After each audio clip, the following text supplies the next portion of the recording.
Hello everybody, this is Sweet Beats here with Sweet Beats Tech Stop, and I've got some updates on my Ampex MM-1000 project. I was starting to write a lengthy post in an online forum that I frequent and realized that there was just too much detail, so I thought it'd be easier just to capture it in a video. So this is my late 1960s Ampex MM-1000 1-inch 8-track or 2-inch 16-track analog multitrack tape machine. And this has been a long-term project in amidst many other projects and life. And I recently picked some things back up, and I'm continuing work on getting the tape path and transport set up for dual operation, both 1-inch and 2-inch. The MM-1000 is not unique in that, there are many machines that can be set up for 1-inch or 2-inch with conversion kits. What is somewhat unique about the MM-1000 is that there are guides that can be installed simultaneously, so you don't have to replace all of the guides with 1-inch or 2-inch depending on what you're going to run. So what we have here right now, I have a 2-inch 16-track head block assembly installed that has upgraded rolling guides on it from thin brown line, and happy to have those on there. David Allard puts those together. And then we also have, you see a 2-inch guide here and a 1-inch guide here, a 2-inch guide and a 1-inch guide here. So that saves you the trouble of having to pull guides off and put the other set on. When you're running 1-inch, the tape comes off the reel behind this arm, around the 1-inch here, around the 1-inch back here, around the reel idler roller, and then into the head block assembly, and on it goes. When you're running 2-inch, comes off the reel, behind the arm, and then around the 2-inch guide, and then around the 2-inch guide here, and around the reel idler, and onward. So I've got things installed here, but what was here before, I have this other guide plate, and you'll see this larger 1-inch guide. So the whole thing I've been working on is getting the 2-inch guides installed, and have had to deal with a number of things along the way. When I got this machine originally, it was just a 1-inch machine. I think it came from the factory that way. There's no serial number plate on it. I think this is a very early MM-1000, and spent at least part of its life at Universal Studios in California. I think probably doing video sweetening based on the some of the stuff that I got with it. But what was here when I originally got it was this guide plate, a standard 1-inch guide. And what I wanted to do was to take one of my 1-inch head block assemblies, and rather than leave the static guide here, because again, I pointed out, like, I upgraded these to rolling guides here. Static guides create tape flutter, and I wanted to replace it with a rolling guide. These 1-inch rolling guides are relatively hard to find, but I did have this 1-inch rotary guide, is what it's called, from an Ampex AG448 1-inch 8-track. It was a severe project, and I ended up parting it out and using a lot of it for my MM-1000, because a lot of the assemblies are common between the two, so I could use a lot of it to get this electronically set up for 2-inch 16-track operation. So I stole this rotary guide. I thought, I can put that here on this guide plate, and then take the 1-inch guide that was here and put it over here on the head block assembly. So it lived that way for a number of years, and this is a really nice precision assembly. It wasn't at the right height. This, you can see a thin plate at the bottom and then a spacer. This thin plate is what is in between the guide and the transport plate on an AG448. So I had a machinist custom make this precision spacer to get the height of this up to the correct height. Okay, well, the problem is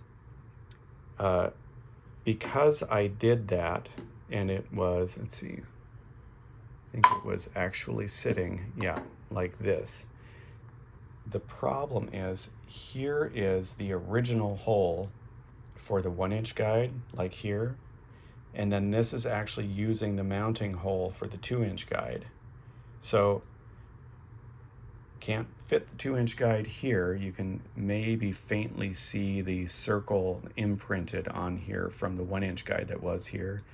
Runs into the 1-inch rotary guide. And not only that, but the placement of the guides is then incorrect, because in order for the geometry to work and for it to pass through here and work around here, it has to be 2-inch guide here, 1-inch guide here. So I was in a quandary, and there it sat like that for quite some time, until recently I was digging around in my parts storage. And this is how it goes when you have an old machine and you acquire things over the years. I had forgotten that I had been given a complete 1-inch and 2-inch guide plate, complete with the guides, from an acquaintance of mine. And so I found it in there, and I thought, maybe I just need to go back to the standard setup and scrap the rotary guide, which is fine. This is a more mechanically quiet precision guide over these smaller rolling guides, but these are still very good in terms of precision and mechanical noise. The problem when I found this was it was absolutely filthy, and the bearings were shot all around, surface rust on the caps and bases, and to make matters worse, one of the guides, I think the 1-inch, was missing the preload spring. If you take these caps off, there's a spring under there that applies some light pressure on the center races of the guides to preload and ensure that the bearings and races are consistently seated during operation, and that prevents any play and reduces mechanical noise. So you can see it now. I took the time to refurbish it, clean everything up. I actually found a correct sized replacement spring on Amazon, of all places, and then to the bearing. So I had purchased a set of replacement bearings for the 2-inch guides from Precision Motorworks, and so still had extras of that. So I was able to replace the bearings in here, which requires disassembling this and putting the roller in the oven under relatively low temperature to expand the aluminum, because the bearings are a tight fit. Got those replaced. I had never replaced any of the bearings in the 1-inch guides because years ago I just couldn't figure out what they were. They're a miniature precision flange bearing, and I couldn't figure out what they were. Well, I guess over the years, with knowledge that I've gained, I was able to figure it out this time. And they're, I think it's a FR1810, I think is the number. So it's a standard size bearing. I found a supplier for a good quality version of it, purchased a bunch of them. So I was able to put new bearings in here and finally replace the bearings in here, as well as here. So all new bearings now, all around. I've replaced the bearings in this roller, and of course the rollers from Thin Brown line come with new bearings. These are new manufactured precision rollers. Okay, so got that all addressed. And then as I was putting things back together, I discovered a problem. And that had to do with the real idler roller assembly. Now, for those of you that don't know what this is, on the Ampex MM-1000 and other Ampex machines, this provides a critical damping function, both for flutter and wow. So on the MM-1000, this machine has just about the longest length of unsupported tape of any, wide format multi-track tape machine. There is a lot of length. And what that does, the shorter the length, the scrape flutter is higher frequency and can even be out of the audio bandwidth range. And then it's not so much a problem. As you lengthen the tape, just like as you lengthen a string and pluck on it, the longer the length, the lower that frequency is going to be for a given amount of tension, and also the number of places where it goes over static surfaces. So that's one reason this is here. You also have these on AG440 machines. I believe on the AG350, AG300, it was just a staple in the tape path of an MM-1000 or many other Ampex machines. On the MM-1000, furthermore, as well as the AG448, there's this viscous damped real idler flywheel. It's not a static flywheel. Inside this, hanging on a precision bearing inside, is a heavy flywheel, and there is a very thin amount of space between that flywheel and the outer casing of this flywheel assembly, and it's filled with Dow Corning 200 fluid, which creates, and of course you can't feel it, but when I turn it, there's a funny springy feel to it, and that dampens wow. So that's on the underside of this. So this is a critical component, and guess what? It's highly precise. The maximum run out for this roller is 2/10,000ths of an inch. That's like the maximum amount of run out or axial variance when it's rolling. And it's extremely difficult to machine to that tolerance. Well, I've got a problem. I discovered, as I was getting things put back together, I was rolling this, and I could see it looked like between the base plate of the assembly here and the roller that it wasn't running true. And I put a dial indicator, albeit with a maximum tolerance or measurement accuracy of 1,000ths of an inch. So I can't measure in the 10,000ths, but it was measuring about 1.5 thousandths run out, and that's no good. So shaft bend or something. I dug into my spares and found that I have a second one. Again, filthy, needed new bearings. I replaced the bearings, cleaned it up.